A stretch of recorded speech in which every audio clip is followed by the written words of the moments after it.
my name is Pinguino, and welcome back to my channel. Today is going to be an interesting video, because we're going to be talking about a book, not Elf Tribe, or my own book series, like an actual existing book that's soon to be a book series. And that book, I think would already be revealed the title, is the Omori book. It's like the Omori Manga. Yes, Omori is getting manga, if you didn't know. And getting isn't exactly the right word. It has its own manga, and it's currently being developed.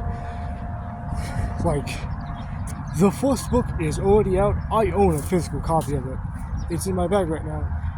And, you know, as someone like me would normally do, I finished it in like the whole span of today. Like start to end, finished it.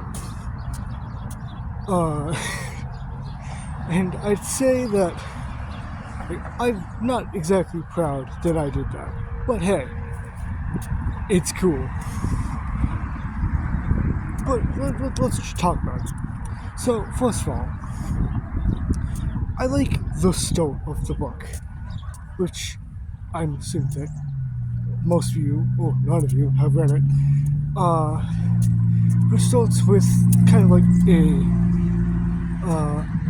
a sort of well-known scene in the game, in which is like Sunny's birthday, or so, and like they all celebrated it, and they all pitched together to give Sunny a good gift. And when Sunny opens the box, the violin that's supposed to be in there is distorted. And then Mari becomes distorted. And then it gets even better, because it slowly starts to transition Mari into, not Mari, looking more like something as the main antagonist of the series. And it is an amazing way to go about it, because, but many times we'll talk about it, Mari is a psychological horror movie. So, therefore, it's going to have horrifying images. And now I remember it, Mari doesn't slowly transition into something. She starts to quickly transition into what people in the Omori community call Hell Mori, which is a sort of distorted version of Mari that looks sort of realistic and horrifying. And it is amazing. It is perfect in book form. Then there's what kind of brings the book to being a tad weird for me. And it starts with 3 days left, which we don't know. It's sort of like that is supposed to be after you beat Space Ex-Boyfriend. Oh wait, no, actually, 3 days left, I think, actually comes after. I think 3 days left comes after Sweetheart, which is weird, because later on in the book, we're introduced to the fact that right now where we are is before you fight the boss, which before you fight the boss is somewhat during the prologue, or the fourth prologue or something. That's weird. What's happening here? Why is this happening? But either way, Sunny, we start with Sunny, basically, who is awoken. And Sunny is cleaning up stuff. He's just walking around his house and is cleaning up a steak knife with a cloth. Which I do like the fact that this book kind of puts more detail into why a character has assaulted item on them. Like, Sonny starts out with a steak knife that you only get context. You get context that he took that thing to bed with him during the prologue piece. After, like, chosen stuff.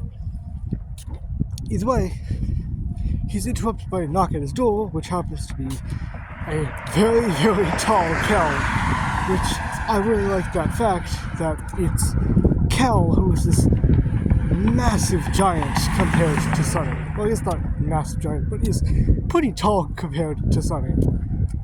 Which, you know, is supposed to be very canonical in the game, but the way they displayed him and his experience for that is this hulking beast. Or just like this overwhelmingly tall person.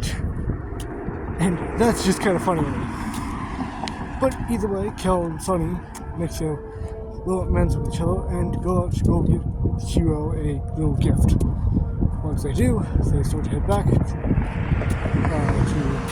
Kel's house and are met with Basil being harassed by Aubrey, which later in the panel he gets fucking hit with Aubrey's bat, which you don't know is a nailed bat. So it's got nails popped out of it, so she just bonged him over the head with it. And that's got hurt. I was surprised they didn't draw him like bleeding or anything. Either way,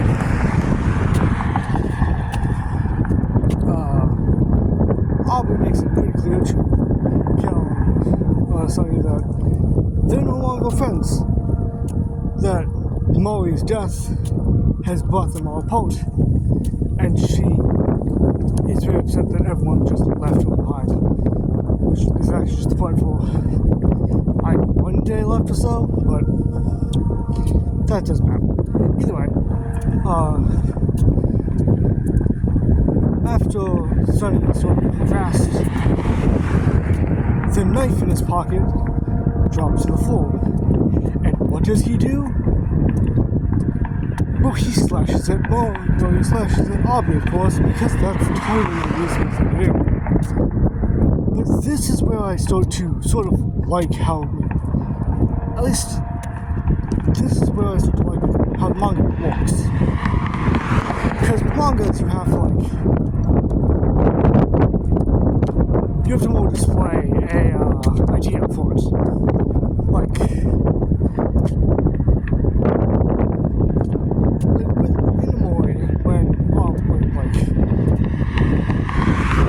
Sonny slashes Aubrey, you don't know where he slashed, you just know that he slashed her. In the manga, you find out that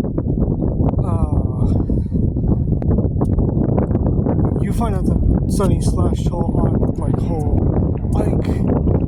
right arm, on the side of her arm, which is definitely a deep cut, but also makes me very happy that like you get so more context for the part. It's like, oh, that's cool that I get to find out where it actually happened, or what part he slashed.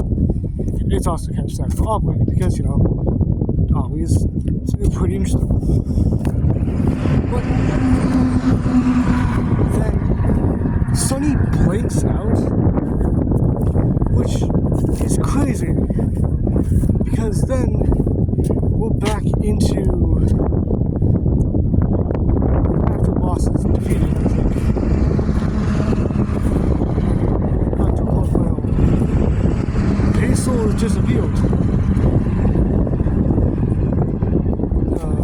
After Basil is disappeared. Which it's all just kind of confusing. Because it keeps switching between the perspectives of Omori and Senna. Which wouldn't be much of a problem if it wasn't for the fact that I'm so confused with what's going on. It doesn't kind of bits and pieces of what's going on, really. Because it keeps switching between those two perspectives. How the game works is it functions in one person's perspective, then moves on to the other person's, like, after the first person's is done. So, this is just how Omori Manga is playing the book series, so I'll go along with it. Either way, the friends in Headspace have to go looking for Basil and decide to go look for her at. Oh, sorry, look for him at Headspace. Oh, so they look.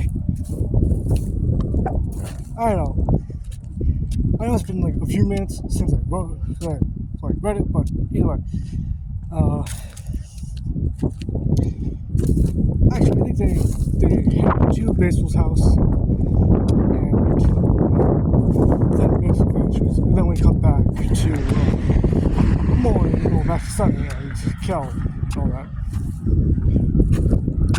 Which then we'll face with like how Kel will face the aftermath of the sort of slash against Aubrey, in which Aubrey and her friends ran off, Aubrey and her new friends ran off, and left Sunny, Kel, and Basil behind. After that, after Kel confiscates Omori's knife, Sunny's knife, they talk to Basil. Basil then says that Aubrey took his photo album, which is pretty essential to the story. The story to everything going. After that,